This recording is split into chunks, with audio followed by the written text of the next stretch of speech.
ವಿರೋಧ ಕ್ಯಾಂಡಿಡೇಟ್ ಯಾರಪ್ಪ? ಮಂಜುನಾಥ್ ಗೌಡ, ಓಡಿ ವಿಜಯ್ ಕುಮಾರ್, ರಾಮೇಗೌಡ. ಮೇನ್ ಬರುತ್ತಾನೆ. ನಾನು ರಾಮೇಗೌಡ ವಿರುದ್ಧ ಮಾತಾಡಲ್ಲ, ಓಡಿ ವಿಜಯ್ ಕುಮಾರ್ ವಿರುದ್ಧ ಮಾತಾಡಲ್ಲ, ಮಂಜುನಾಥ್ ಗೌಡ ವಿರುದ್ಧ ಮಾತಾಡಲ್ಲ. ಮಾತಾಡಿದ್ರೆ ಬಿಡಲ್ಲ. ಚನ್ನಗರಾಯಪುರ ಇರ್ಬೋದು, ಇಲ್ಲ ಶಿವಾರ್ ಪಟ್ಟಣದ ಇರ್ಬೋದು. ಈಗ ಇನ್ನೊಂದು ಹೇಳ ನಿಮ್ಗೆ, ಇಷ್ಟೇ ಅಲ್ಲ, ಇವ್ರ ಉದ್ಯೋಗನೇ ಇನ್ನ ಅಷ್ಟೇ. ಇನ್ನು ಬೇರೆ ಇನ್ನೇನು ಮಾತಾಡಕ್ ಹೋಗಲ್ಲ.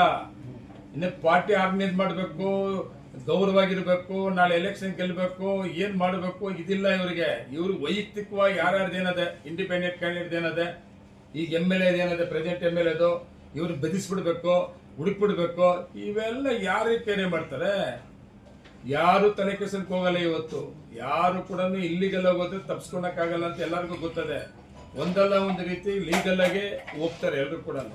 ನೋಡ್ಕೊಳ್ರಿ, ಈಗ ಚನ್ನಗರಾಯಪುರ ಹೇಳವ್ರೆ, ಮತ್ತೆ ಇನ್ನೊಂದು ಶಿವಾರಪಟ್ಟಣ ಹೇಳವ್ರೆ. ಇನ್ನು ನೋಡ್ಕೊಳ್ರಿ, ಇಂಥವು ಬರ್ತಾನೇ ಇರ್ತದೆ. ಇಂಥವೇ ಮಾಡಿದ್ದು 120 ಕೋಟಿ ಯಾರಪ್ಪ ಹಾಕ್ಸಿದ್ ನನಗೆ ಪೆನಾಲ್ಟಿ ಅಂತ. ಹೆಸರುಗಳೆಲ್ಲ ಅಕ್ರಮ ಮಾಡ್ತಾ ಇದ್ವಿ ಅಂತ ಹೇಳಿದ್ದು ಯಾರಪ್ಪ? ಏನಪ್ಪ ಏನು ಒಂದೆರಡ ಮಾಡಿದ್ ನನ್ನ ಮೇಲೆ?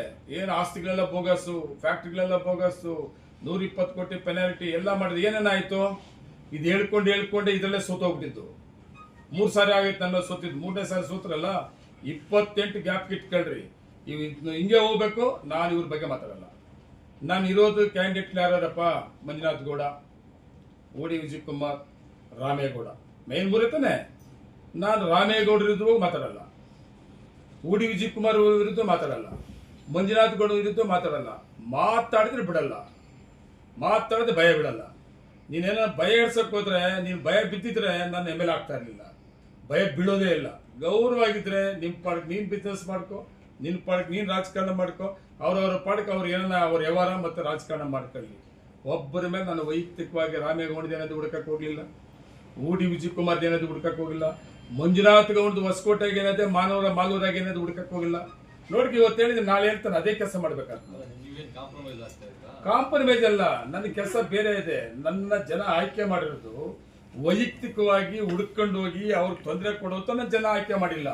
ನನ್ನ ಆಯ್ಕೆ ಮಾಡಿರೋದೇನೆಂದ್ರೆ, ಮಾಲೂರು ತಾಲೂಕಿನ ಅಭಿವೃದ್ಧಿ ಮಾಡಪ್ಪ, ಮಾಲೂರು ತಾಲೂಕಿನ ಜನತೆ ಕಷ್ಟ ಸುಖ ಸಿಕ್ಕು, ಅವ್ರ ಕಷ್ಟ ಸುಖ ಮಾಡು, ಅವ್ರ ಕೆಲಸ ಮಾಡು ಅಂತ ನನಗೆ ಅವಕಾಶ ಮಾಡಿಕೊಟ್ಟವ್ರೆ. ಅದು ಬಿಟ್ಬಿಟ್ಟು ನಮ್ಮ ವಿರೋಧಿಗಳು ಯಾರು ಬದುಕಬಾರ್ದ? ಕೃಷ್ಣ ಶೆಟ್ಟಿ ಬದುಕೂಡ್ದು ಮಾಲೂರು ತಾಲೂಕನ್ನು, ಇನ್ಯಾರು ಬದುಕಬಾರ್ದ? ನಂದು ಆ ವೃತ್ತಿ ಅಲ್ಲ. ಅದಕ್ಕೆ ಸಂಬಂಧಪಟ್ಟಂತ ಲೀಗಲ್ ಇದೆ, ಅಧಿಕಾರಿಗಳಿದ್ದಾರೆ. ಇವ್ರೇನೋ ಹುಡುಕುವಂತ ಕೆಲಸ ಮಾಡಿ ಹುಡುಕಿ ನನ್ನ ಕೈ ಕೊಡ್ಲಿ. ಅವ್ರು ಯಾರಾದ್ರೂ ಇಲ್ಲಿಗಲ್ ಆಗಿದ್ರೆ ನಾನು ಕೂಡ ಇಲ್ಲಿಗಲ್ ವರ್ಕ್ ನಾನು ಮಾಡ್ಕೊಂಡ್ರೆ ಸಪೋರ್ಟ್ ಮಾಡಲ್ಲ, ಇವ್ರಿಗೆ ಸಪೋರ್ಟ್ ಮಾಡ್ತೀವಿ. ಬನ್ನಿ, ಈಗ ಇವ್ರು ಹೇಳಿದ್ದಕ್ಕೆ ನಾವು ಕೇಳ್ಕೊಂಡು ಫೈನಲ್ ಮಾಡ್ಕೊಳಕ್ಕಾಗಲ್ಲ. ಈಗಾಗಲೇ ನಾನು ಅದು ಸಂಬಂಧಪಟ್ಟ ದಾಖಲೆ, ಇವ್ರು ಏನು ಪ್ರೆಸ್ ಅಲ್ಲಿ ಮತ್ತೆ ಆಪಾದನೆ ಮಾಡಿದ್ದಾರೆ, ಅದಕ್ಕೆ ನಾನು ಕೂಡ ದಾಖಲೆಗಳನ್ನ ಕೇಳಿದ್ದೀನಿ. ಒಂದು 5-6 ದಿವಸದಲ್ಲಿ ಕೊಡ್ತೀನಿ ಅಂತ ಹೇಳಿದ್ರೆ, ಅದೆಲ್ಲ ಕೊಟ್ಟ ಮೇಲೆ ರಿಯಲಿ ಪ್ರೆಸ್ ನಿನ್ನೆ ಕರಿತೀನಪ್ಪ. ಅವ್ರು ಹೇಳಿರೋದು ಸರಿ ಇದ್ರೆ ಹೌದು ಅಂತ ಹೇಳಿ ಸರ್ಕಾರಕ್ಕೆ ಆ ಆಸ್ತಿನ ಮತ್ತೆ ವಾಪಸ್ ತಗೊಳಕ್ಕೆ ಏನು ಮಾಡಬೇಕು? ನಾನು ಬಿಡೋದಿಲ್ಲ, ರಾಜಿನೇ ಆಗಲ್ಲ. ಮತ್ತೆ ತಿಳ್ಕೊಬೇಕಲ್ಲ ನಾನು. ಅವರು ಏನೋ ಮಾತಾಡ್ತಾರೆ, ಉದ್ದೇಶ ಏನಂತ ಜನ ಮಾತಾಡ್ತಾರೆ. ಮಾಲೂರು ತಾಲೂಕಿನ ಜನ ಇಂಥ ಹೇಳಿಕೆ ಕೊಡ್ತಾ ಇರೋದ್ರಿಂದ ಯಾಕೆ ಇಂಥ ಸ್ಟೇಟ್ಮೆಂಟ್ಗಳೆಲ್ಲ, ಯಾಕೆ ಇಂಥ ಹೇಳಿಕೆಗಳೆಲ್ಲ ಇಷ್ಟು ವರ್ಷ ಇಲ್ಲಲ್ಲ, ಈಗೇನು ಇವಾಗ ಯಾಕೆ, ಏನು ಚಿಕ್ಕಬಳ್ಳಾಪುರದಿಂದ ಪ್ರೆಸ್ ಮೀಟ್ ಮಾಡ್ಬೇಕಾ, ಅವ್ರು ಕರ್ಕೊಂಡ್ಬಂದು ಮಾಡ್ಬೇಕಾ, ಏನನ್ನಿದ್ರೆ ಒಂದು ಅರ್ಜಿ ಕೊಡ್ಬೇಕಾಗಿತ್ತು, ತಕರಾರು ಹಾಕ್ಬೇಕಾಗಿತ್ತು, ನಿಜ ಅಂತ ಪ್ರೂಫ್ ಮಾಡಬೇಕಾಗಿತ್ತು. ಏನು ಉದ್ದೇಶ ಇದೆಲ್ಲ ಮಾತಾಡ್ತಾನೆ.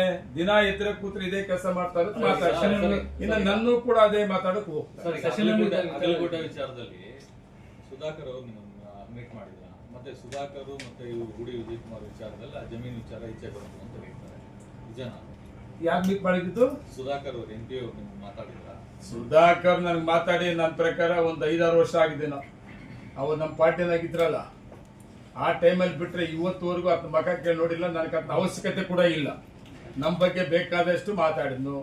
ಏನಪ್ಪ, ನಾನು ಯಾಕೆ ಹುಡ್ಕೊಂಡು ಸುಳ್ಳು? ಅದು ಜಮೀನ್ ತಗೊಳಕ್ ಬಂದಿದ್ದ ಅಲ್ಲ, ಅದೇನೋ ಫೋಟೋಗಳು ನೋಡಿದೆ ನಾನು. ನನಗೂ ಗೊತ್ತಿರ್ಲಿಲ್ಲ ಅದು. ನನಗೆ ಗೊತ್ತಿಲ್ದಿರಂತ ನಾನು ಯಾಕೆ ಹೇಳಿದ್ರು? ಸುಧಾಕರ್ ಅವರು ಜಮೀನ್ ತಗೊಳಕ್ಕೆ ಇದೆ ನೋಡಿ ಬ್ರದರ್. ಇವರೆಲ್ಲ ರಿಯಲ್ ಎಸ್ಟೇಟ್ ದಂಧೆಗಳವರು. ಇವರೆಲ್ಲ ಸುಧಾಕರ್ ಕಮ್ಮಿ ಅವನ, ಮಂಜುನಾಥ್ ಗೌಡ ಕಮ್ಮಿ ಅವನ, ಇವರೆಲ್ಲರೂ ರಿಯಲ್ ಎಸ್ಟೇಟ್ ಉದ್ಯಮಿಗಳ್ರಿ. ನಂತ ರೈತ, ನಾನೀಗ ಏನೋ ಕಣ್ಣು ಬಿಚ್ಕೊಂಡು ವ್ಯಾಪಾರ ಮಾಡ್ಕೊಂಡು ರಾಜಕಾರಣಕ್ಕೆ ಬಂದಿದ್ದೀನಿ. ನಾನು ರಿಯಲ್ ಎಸ್ಟೇಟ್ ಉದ್ಯಮಿ ಅಲ್ಲ. ನಾನು ರಿಯಲ್ ಎಸ್ಟೇಟ್ ದಂಧೆ ಮಾಡ್ಕೊಂಡು ರಾಜಕಾರಣಕ್ಕೆ ಬಂದಿರೋನಲ್ಲ ನಾನು. ಇವರೆಲ್ಲ ಅವರೇನಪ್ಪ ಸ್ಕೀಮ್ ಇವ್ರದ್ದು. ಅದಕ್ಕೆ ಈಗ ಇವರು ರಾಜಕೀಯವಾಗಿ ಇವ್ರಿಗೆ ಬಿದ್ದಿರೋದು ರಿಯಲ್ ಎಸ್ಟೇಟ್ ಉದ್ಯಮ ರಾಜಕಾರಣಕ್ಕೆ ಬಂದಿರೋದಕ್ಕೆ. ನಾನು ರಿಯಲ್ ಎಸ್ಟೇಟ್ ಉದ್ಯಮಿ ಅಲ್ಲ, ನಾನು ದಂಧೆಯಲ್ಲಿಲ್ಲ. ಹೌದಪ್ಪ, ನಾನು ಕೂಡ ಇವತ್ತು ನನ್ನ ಮಕ್ಕಳು ಕೂಡ ಬುದ್ಧಿಮಂತರಾಗವ್ರೆ, ವ್ಯವಹಾರಸ್ಥರಾಗವ್ರೆ, ನಮ್ಮದೇ ಆದ ವ್ಯವಹಾರ ಅದೇ, ಅವರು ಕೂಡ ವ್ಯವಹಾರ ಮಾಡ್ತಾರೆ. ಇಲ್ಲ ಅಂತೇಳಿ ನಾನೇನು ಇದಲ್ಲ, ಹಂಗೇನೈತೆ ಇವ್ರ ಮೇಲೆ ನಾನು ಬರಕ್ಕೂ ಆಗ್ತಾ ಇರಲಿಲ್ಲ. ಅದು ಕಾನೂನುಬದ್ಧವಾಗಿ ನಾವು ಕೂಡ ವ್ಯವಹಾರ ಮಾಡ್ತೀವಿ. ಇಂಥವು ನಮ್ಗೆ ಗೊತ್ತಿಲ್ಲ.